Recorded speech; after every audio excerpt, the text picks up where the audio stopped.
I just like can never figure out where I want this dang camera.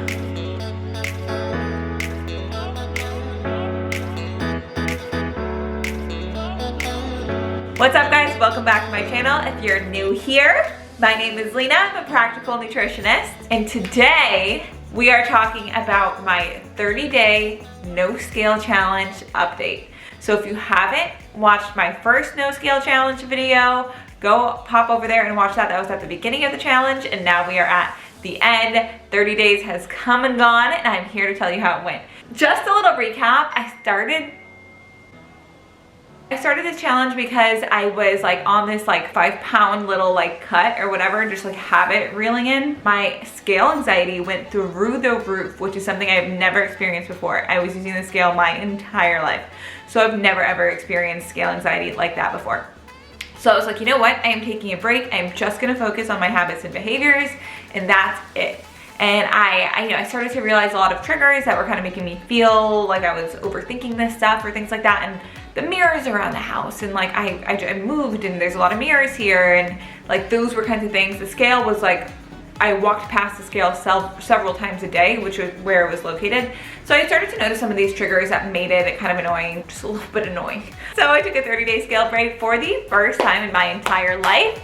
And I'm here to report back and tell you guys how it went, if I have stepped on the scale or not, and all that good stuff, and my reflections. So my clients, I actually do encourage my clients to not have a fear of the scale, and to not have a fear of the scale, they do have to use it, right? Okay, I take that back. Nobody has to use it. Actually, some of my clients very well don't, or they don't every day, or they don't every week. I think if you have a true weight loss goal, right, it can be a great form of data, and it can be really helpful as long as you're just viewing it as data. Now, when you start to attach too much emotion to it, I always say, let's first try to replace that emotion with logic. But if that's not working anymore, then it's okay to take a break. But I've never been the person that's like, it's okay to take a break. So this was my first time really trying it. And I felt like I had to try it because there's so many, quote, naturally healthy people in the world that have never stepped on the scale, or don't care about it, or don't have one in their house.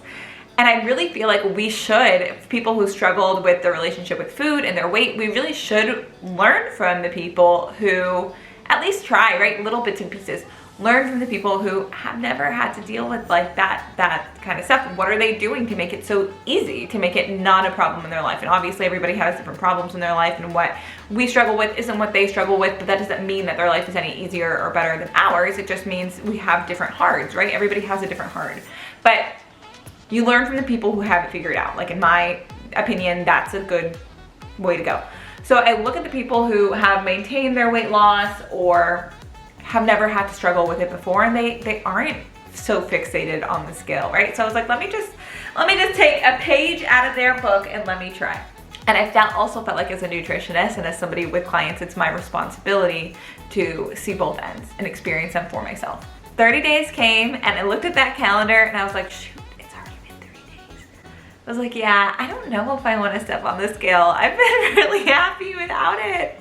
I feel like my habits around food, my behaviors around food have been great. I've been tuning in to my hunger and fullness very well the last 30 days. I mean, I'm curious. Am I curious? Yeah. But has my body changed in any dramatic way? No. I mean, max, maybe I lost 1 pound or gained 1 pound, but I don't know which direction it went, right? Like, I want to know. I feel like maybe I lost a pound, but like, and who cares? I don't care, but like, I still want to know. So I have that like urge. Like, I do like the data. I do like to know where I'm sitting, but I think I'm gonna go another 30 days. So the plan is to go another 30 days without the scale, and here's why. In the 30 days without the scale, I feel like I have been able to dial into my hunger and fullness and really respond to that, versus eating past fullness for no reason, or trying to go hungry for no reason, which I'm not really good at. Typically, it was always eating past fullness that I struggled with. Listening and honoring cravings really well without overthinking them. I used to have this big fear of hunger, this fear of being hungry, and I feel like I feel like a lot of my clients also experience that, right? Where we feel like we need to eat, like, or always have a snack or something like that. And I don't think the scale drove that thought, but it was like this intense need to manage my weight all the time. The other thing I've been doing I've been shopping. When I was younger, I used to that was my hobby. Shopping was my hobby. And then when I got into fitness and eating better and all these different things, shopping was no longer my hobby, fitness was. However, when I started working out, I actually gained weight. I was very thin. I was very thin prior to starting my fitness journey. And then I gained at 10 to 15 pounds. Probably 15 pounds in that whole 3 years of starting to lift and stuff. A lot of it being muscle, but not all of it, right? When I first started working out, I wasn't really thinking about my food, so my appetite increased and I was eating more. So not all of it was muscle. I mean, some of it was fat, right? I didn't redo my closet. I didn't refine my style or anything like that. I was really just frustrated. I feel like every time I got dressed, I was like, oh, my thighs are really, and I would always say strong, right? But in reality, they're just bigger. My thighs are just bigger than they used to be, right? My shoulders are just broader than they used to be.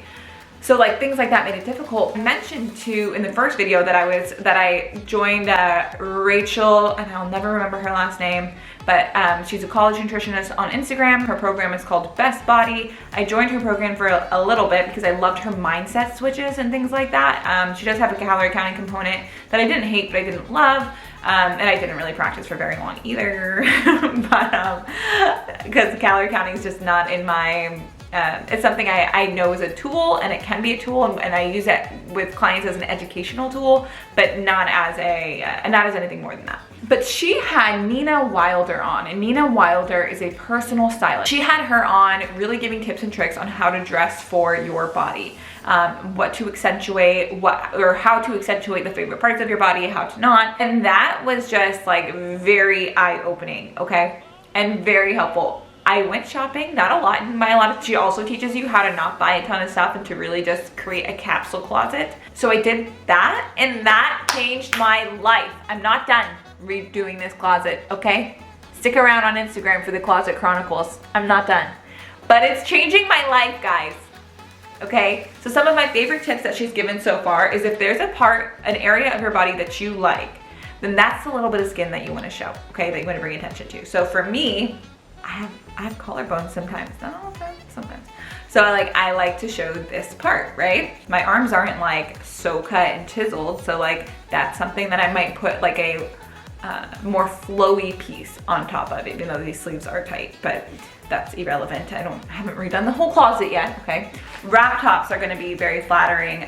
The biggest part of your body, if you don't wanna draw attention to it, but you can if you want to, you don't want something super snug and tight on that. So I've been playing around with more straight leg jeans and stuff like that, because my legs are the biggest part of my body.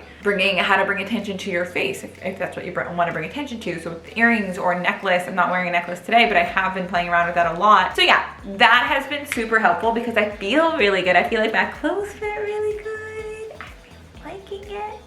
And a lot of my clothes are very, very old, so they are from my pre-lifting days when I was super thin. Also a teenager, when I was 17, really tiny, wearing a size 0, not a lick of muscle on my body.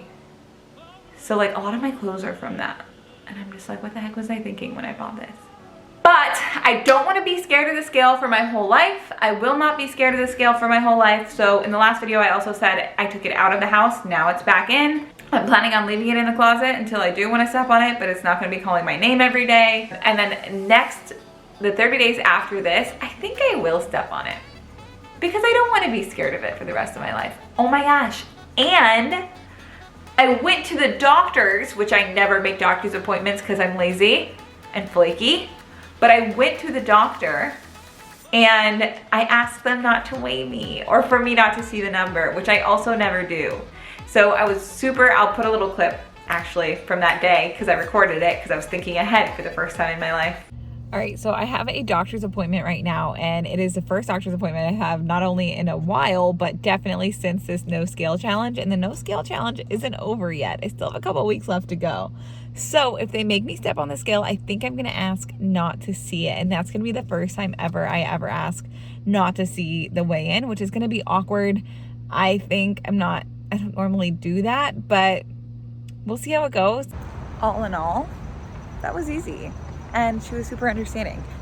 She took my blood pressure and then she was like, okay, step on the scale. And I was like, you know, I don't want to see my number. And she was like, that's okay. Just step on it backwards and I won't put it on the screen so that it doesn't print onto your paper. And I was like, okay. And then she was just easy and it was nice. Yeah, I've never asked that before. And I never really wanted to. Like, I don't want things to trigger me. And I'm still very much that way. Like, I don't really want things to trigger me. But it's a 30-day scale challenge and I want to hold true to that. And after it's over, then, you know, we'll work on the triggering parts. I feel like that's actually everything in a nutshell. What's really helped was really being able to dial into hunger and fullness without wondering what the scale is gonna say the next morning. Because I guess I was subconsciously wondering, I don't know. And changing my clothes. I mean, focusing on something other than weight, right? Like focusing on redoing my closet because I want to, because I want capsule pieces, because I want to find my personal style, you know, all those things. That felt like a new hobby, which felt amazing. Like, it's so much fun for me. I forgot how much I loved like playing around with fashion and styles and finding mine, right? Instead of just looking at what everyone else is wearing and being like, okay, that's the new trend, but really finding my personal style within it. So that's been super fun. I cannot stress to you the importance of having a freaking hobby, guys. My neighbors are like right outside my door and I'm yelling. Just having something else, another hobby beyond food, because you can get so caught up with only thinking about that. Having another hobby, it helps you eat and move the heck on because you actually have things that are interesting to you instead of eat and think about what you're gonna eat next. But eat and be excited for different activity instead of always being excited for food.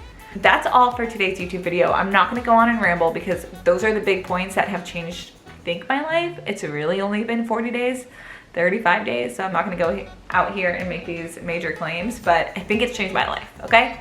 Okay. I would love to hear your thoughts in the comments below. A video that you would like to see next would be super helpful. You have no idea how hard it is to think of content ideas, so please give me all of them. YouTube is hard, but I do really like it, so. Okay, that's all. Oh my God, wait. Don't forget to like, subscribe, share if you enjoyed this video. You can follow me on Instagram and on TikTok as well. Other than that, I will see you guys at the next video. Have a great, lovely day. Goodbye.